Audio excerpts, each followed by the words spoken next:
Hubungan kuantitatif kualitatif struktur dengan aktivitas obat adrenergik, di mana yang pertama ada struktur yang diperlukan untuk memberikan aktivitas agonis pada reseptor adrenergik adalah sebagai berikut. Yang pertama ada struktur induk fenilfetalamin, yang kedua ada substituen 3-hidroksifenolat pada cincin atau yang lebih baik yang disebut dengan substituen 3,4-dihidroksifenolat. Yang ketiga ada gugus alpha-hidroksialipatik yang mempunyai struktur kimia yang sebidang dengan gugus hidroksifenolat.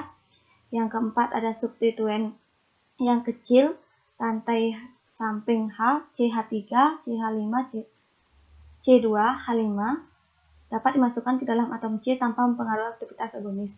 Kemudian yang kelima ada atom N paling sedikit mempunyai satu atom hidrogen atau R sama dengan H gugus alkil.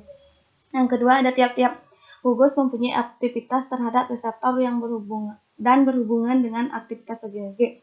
Yang pertama ada respon alfa adrenergik secara umum dapat menimbulkan rangsangan atau vasokonstriksi otot polos, tetapi kemungkinan juga menimbulkan respon penghambat seperti relaksasi otot usus. Yang kedua ada respon beta adrenergik secara umum dapat menimbulkan respon penghambatan seperti relaksasi polos, vasodilatasi otot rangka, tetapi mungkin juga menimbulkan rangsangan seperti meningkatkan kontraksi dan kecepatan jantung. Yang selanjutnya hubungan struktur aktivitas pada adrenomitik yang bekerja secara langsung. Golongan adrenomitik yang bekerja secara langsung yaitu membentuk kompleks dengan reseptor khas. Adrenomitik yang bekerja secara langsung mempunyai gambar sebagai berikut. Bisa dilihat pada slide. Kemudian yang kedua ada hubungan struktur dan aktivitas adrenomitik yang tidak bekerja secara langsung. Kelompok adrenomitik ini bekerja melepaskan ketomelamin, terutama noradrenalin dari granul-granul penyimpanan ujung saraf simpatik atau menghambat pemasukan norepinefrin pada membran saraf. Strukturnya dapat dilihat pada slide.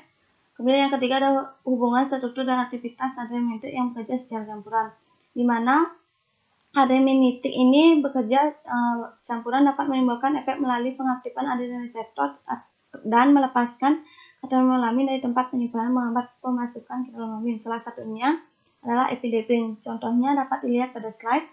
Kemudian selanjutnya ada modifikasi molekul obat adrenergik, di mana turunan senyawa yang dapat dimodifikasi. Yang pertama ada substitusi satu gugus metil pada gugus amin yang dapat meningkatkan N-alkil yang lebih besar dari gugus metil yang akan menurunkan aktivitas N-metil dan N-asiklik.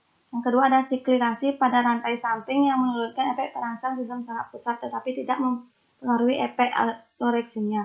Yang ketiga ada aktivitas akan maksimal jika atom C rantai samping sama dengan 2. Yang keempat ada modifikasi molekul untuk meningkatkan sifat hidrofil menurunkan aktivitas. Yang kelima ada reduksi cincin aromatik atau penggantian cincin aromatik akan menghilangkan aktivitas. Yang keenam pemasukan gugus penarik elektron kuat seperti CF3 atau CN. Dari contoh turunan senyawa tersebut ada amfetamin sulfat, di mana semennya digunakan sebagai analgetik untuk pengobatan narkolepsi sebagai penunjang pengobatan alkoholisme. Contoh strukturnya dapat dilihat di slide. Kemudian bentuk isomer mempunyai aktivitas yang perangsang sistem saraf pusat lebih besar dibandingkan campuran rasematnya. Kemudian yang kedua ada metilphenylat HCl. Yang ketiga ada diethylpropion HCl. Strukturnya dapat dilihat di slide. Kemudian yang keempat ada masih disol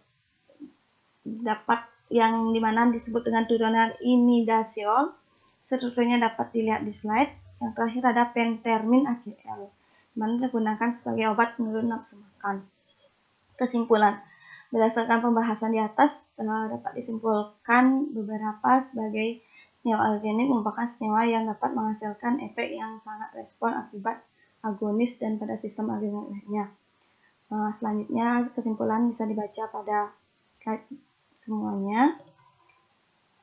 Demikian materi hari ini. Jika ada salah atau kurang mohon dimaafkan. Sekian dan terima kasih. Selamat siang.